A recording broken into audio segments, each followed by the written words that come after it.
This story contains details of the incident and photographs that some readers may find distressing. It's 12:30. Good afternoon and welcome to LJ News. 5 children have died and 4 others remain in hospital after wind picked up a jumping castle and threw it into the air at an end-of-year activity day at a Tasmanian primary school. Our thoughts are also with those emergency service personnel who attempted to try and save these people's lives. Police have not confirmed what was used to anchor down the jumping castle and have not released the ages of the children involved. The coroner has attended the scene at the primary school with a police investigation underway into how the incident occurred. Commissioner Hine said the investigation would take quite some time.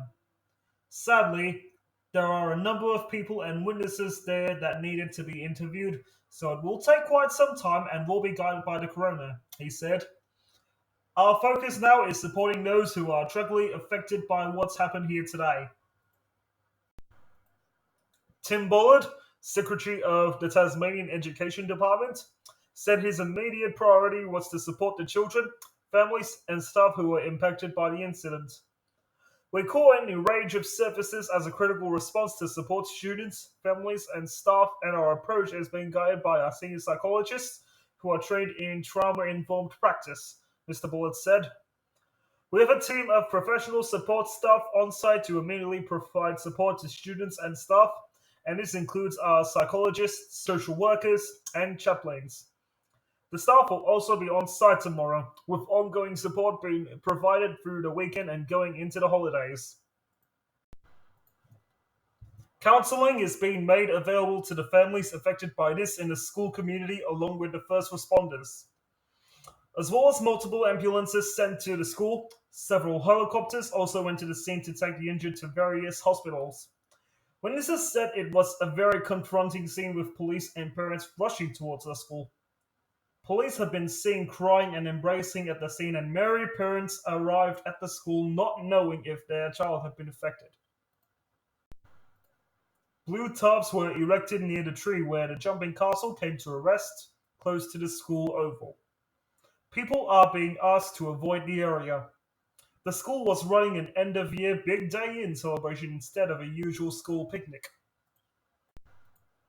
Bob Smith, who lives nearby, said he saw the jumping castle go up as he was heading inside and returned 2 or 3 minutes later to discover the tragic scene. Tasmania's Premier Peter Gutwein was at a COVID-19 press conference in Hobart just after the incident. My thoughts are obviously with the people involved, but obviously the parents with the children that have been injured and with the emergency services, Mr. Gutwein said. As we receive further information on what I understand is a very serious matter, we'll provide that as the day progresses. Prime Minister Scott Morrison described the incident as unthinkably heartbreaking. Events that have occurred today in Devonport and Tasmania are just shattering, he said. Young children on a fun day out together with their families, and it turns to such horrific tragedy. At this time of year, it just breaks your heart.